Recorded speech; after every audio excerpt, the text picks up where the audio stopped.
Praise the Lord. இன்றைய நாள் பொழுதிலே உங்கள் அனைவரும் சந்திப்பதிலே நான் மிகவும் மகிழ்ச்சி கொள்கிறேன். கர்த்தர் உங்களை ஆசீர்வதித்து காக்க கடவர். இன்றைய நாளுக்கான இறை வாக்கியம் மத்தேயு எழுதின நற்செய்தி நூல் 10ஆம் அதிகாரம் வசனங்கள் 12,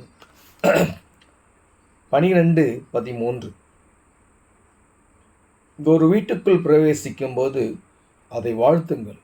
அந்த வீடு பாத்திரமாயிருந்தால் நீங்கள் கூறின சமாதானம் அவர்கள் மேல் வரக்கடுவது.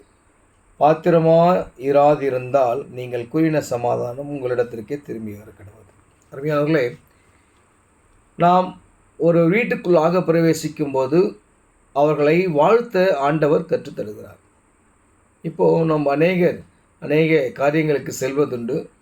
உலக ரீதியான பார்த்தீங்கன்னு சொன்னால் எப்படி அப்படின்னா, இடத்திற்கு ஏற்றாற்போல், வசதி வாய்ப்புகள் ஏற்றாற்போல் நம்முடைய நடத்தை இருக்கும். அதுதான் உலக பிரகாரமான ஒரு நீதி.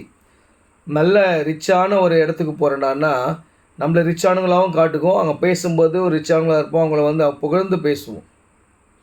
அதே கொஞ்சம் ஒரு மிடில் கிளாஸ், நம்மளோட கொஞ்சம் குறைஞ்சி இருக்கிறாங்க, நம்ம தரம் கொஞ்சம் குறைஞ்சிருக்கு, கொஞ்சம் வசதி வாய்ப்புகள் மிகவும் கம்மின்ற அப்படி ஒரு இடத்துக்கு போகிறோன்னு சொன்னால்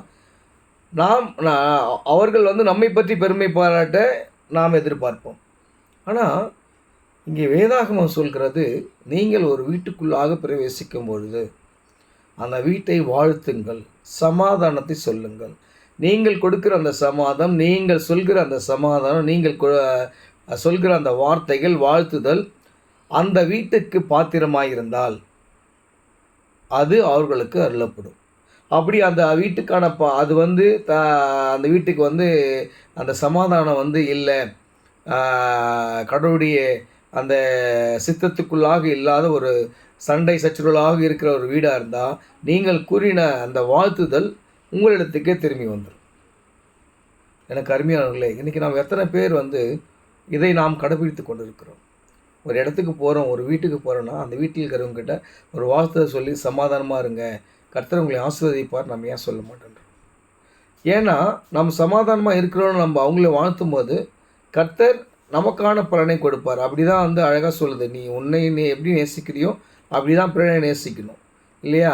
உன்னிடத்தில் நீ எப்படி அன்பு கூறியோ அப்படி தான் பிறனிடத்தில் அன்பு கூறணும்னு சொல்லுது அதாகுமோ.